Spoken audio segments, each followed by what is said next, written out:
Hello friends, তোমাদের জন্য আবার আরেকটা নতুন ভিডিও নিয়ে চলে এসেছি। দেখো, আজকের রেসিপিটা হলো ঘুগনি।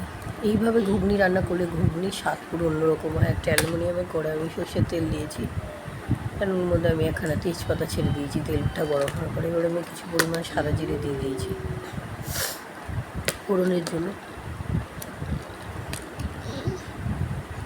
এবার দেখো, টুকরো করে কেটে রাখা শুকনো লঙ্কা দিয়ে দিলাম একটা।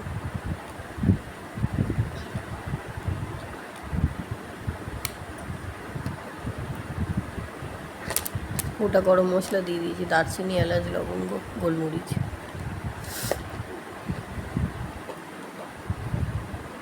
দেখো, আলুগুলোকে টুকরো টুকরো করে কেটে ছোটো ছোটো করে কেটে জল দিয়ে ধুয়ে রেখেছিলাম, দিয়ে দিলাম। আলুগুলো হালকা ভাজা ভাজা হবে।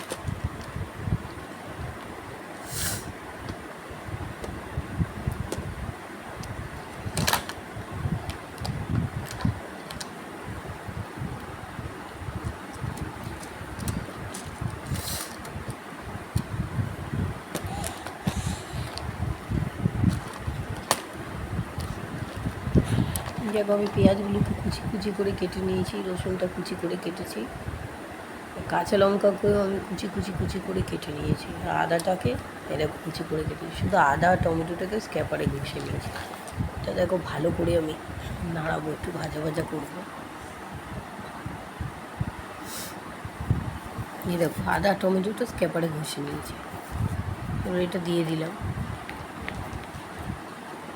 একটু নাড়িয়ে দেবো, ভাজা ভাজা হবে। তার মধ্যে আমি এবার মশলাটাকে তৈরি করে নেবো। থালার মধ্যে দেখো, এই জায়গাটাতে আমি একটু জল দেবো, জল দিয়েছি। তার মধ্যে 1 চামচ হলুদ গুঁড়ো দিলাম, 1 চামচ জিরের গুঁড়ো, লঙ্কার গুঁড়ো দিয়েছি। ভালো করে নাড়িয়ে নিচ্ছি, মশলাটা যাতে ঘেটে যায়, মিশে যায়। এবার এর মধ্যে আমি দিয়ে দেবো। একটু লেগে আছে, ওইটার মধ্যে আমি একটুখানি জল দেবো, দিয়ে দিলাম। একটু ভালো করে নাড়িয়ে নেবো, কষবে এটা।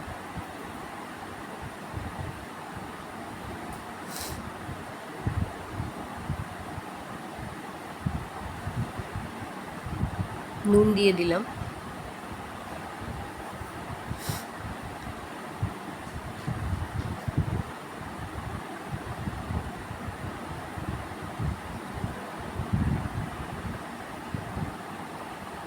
এই দেখো, আমি মটরটাকে আগে প্রেশার কুকারে সেদ্ধ করে নিয়েছিলাম, এবার ওটা দিয়ে দিলাম, দিয়ে এবার ভালো করে খুন্তি দিয়ে নাড়িয়ে দেবো।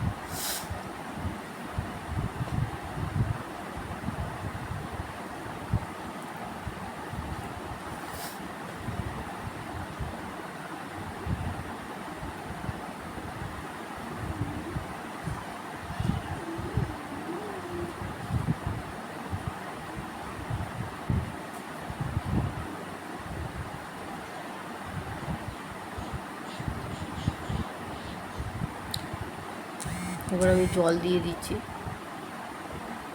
প্রথমে আমি অনেকক্ষণ কষিয়ে নিয়েছিলাম, মটরটা সেদ্ধ করেছিলাম, ভালো করে মটরটা দিয়ে মশলার সাথে কষিয়ে নিয়েছি। এবার আমি একটু জল দিয়ে দিলাম।